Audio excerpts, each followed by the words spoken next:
So here's Another World. People tend to fall into two categories where this game is concerned. Those who consider it to be a classic, one of the defining games of its time, and those who have never actually played it. Some scholars theorise that there is a third, distinct group of people who don't like the game, but very little research has been carried out into whether or not this hypothetical third group even exists, because if they did, their lives would basically just, be miserable. I mean, we're talking about a group of just sad, hollow shells of human beings with no joy in their souls or song in their hearts.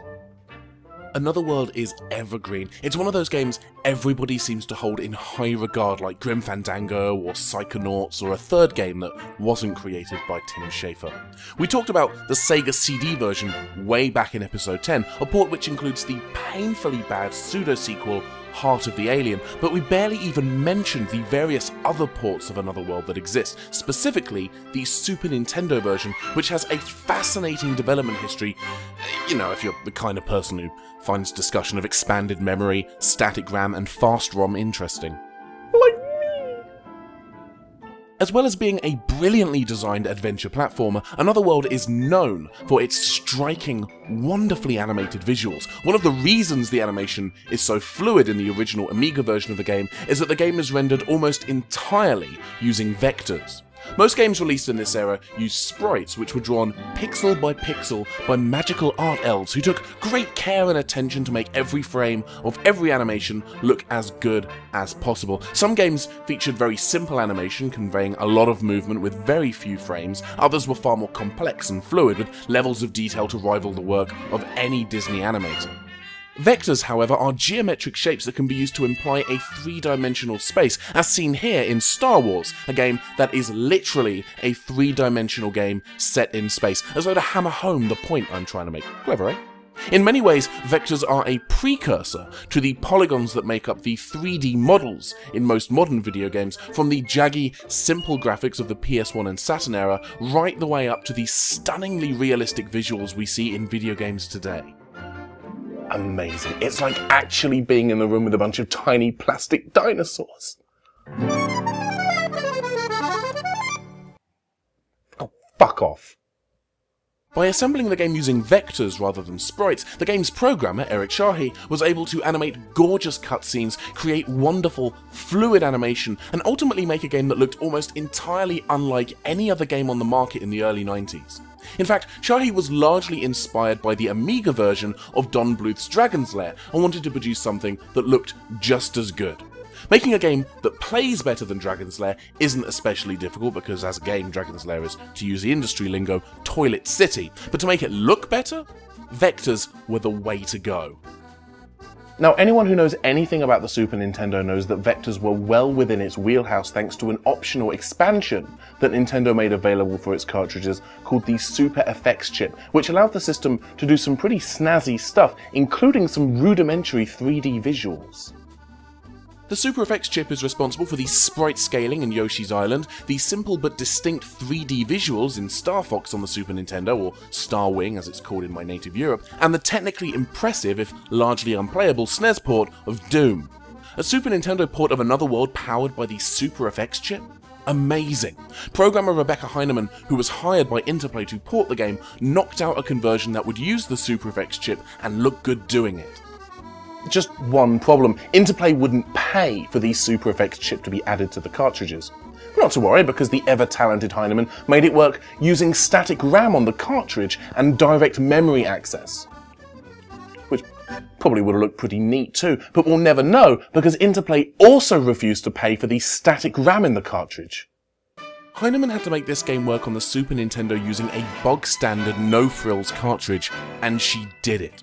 Using only the direct memory access, she was able to squeeze this beautiful game onto the Super Nintendo and get it running in a playable state using software rendering, all because Interplay are cheap. That is no small feat, but is this port any good? Yes. I mean, it's not perfect, it's pretty bloody good. You probably expect me to have an unhealthy reverence for the Amiga original, and I kind of do, but that's actually not the version that I had as a kid. No, Another World was one of the games that came with the Super Nintendo that my family got in Christmas of 1995, and it absolutely blew me away. The Amiga version was criticised for being too short, so for the console ports, Eric Chahi added an extra level and included additional baddies throughout the game to increase the challenge. This means more of those needleworm things in the first level, more bad dudes with rad lasers as you escape the prison, more falling rocks in the underground caves. The console versions are a little more difficult, and that's occasionally compounded in the SNES port by the frame rate, which can dip to sub-GoldenEye rates when there's a lot going on or there's a particularly complex object on screen. The frame rate is decent enough for quite a lot of the game though, and replaying this game to research this episode, I was struck by just how good the frame rate was for the bulk of gameplay. Even when it does dip, it adds tension rather than distracting or taking away from the experience. And just a reminder to the kids at home, if you find yourself getting pissy about how many frames you get to see per second in a video game that you otherwise find unobjectionable, maybe the problem isn't the game. Maybe it's you. As well as being pretty bloody spectacular from a technical perspective, the Super Nintendo version was also the first version of the game to feature an expanded musical score. The game features additional music during key moments and cutscenes. You know, I don't have a particularly strong opinion about the music. It's mood setting, which is, you know, that's nice. I know the game's creator, Eric Chahi, he didn't like it and actually had to get lawyers involved to keep his original intro music in the game, but I don't know, it's okay. It's decent, I guess. I'm sorry, this isn't a particularly clever or funny cutaway, but it's honest. So, you know, I think that's important too.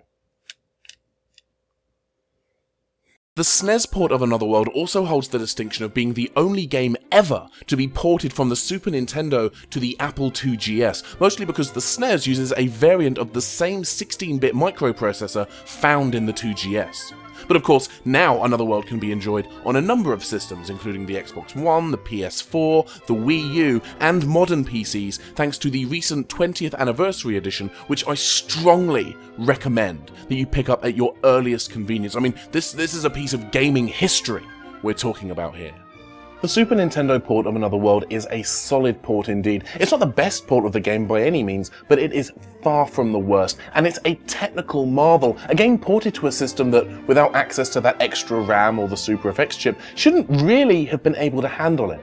And it works! It's playable! That is absolutely amazing. Interplay may not have given this game the treatment and attention it deserved, but Rebecca Heinemann made sure that it was playable by the people who wanted to play it. For that, she should be commended. And you should go play Another World. Even if you've played it before, but especially if you haven't. Cut to credits.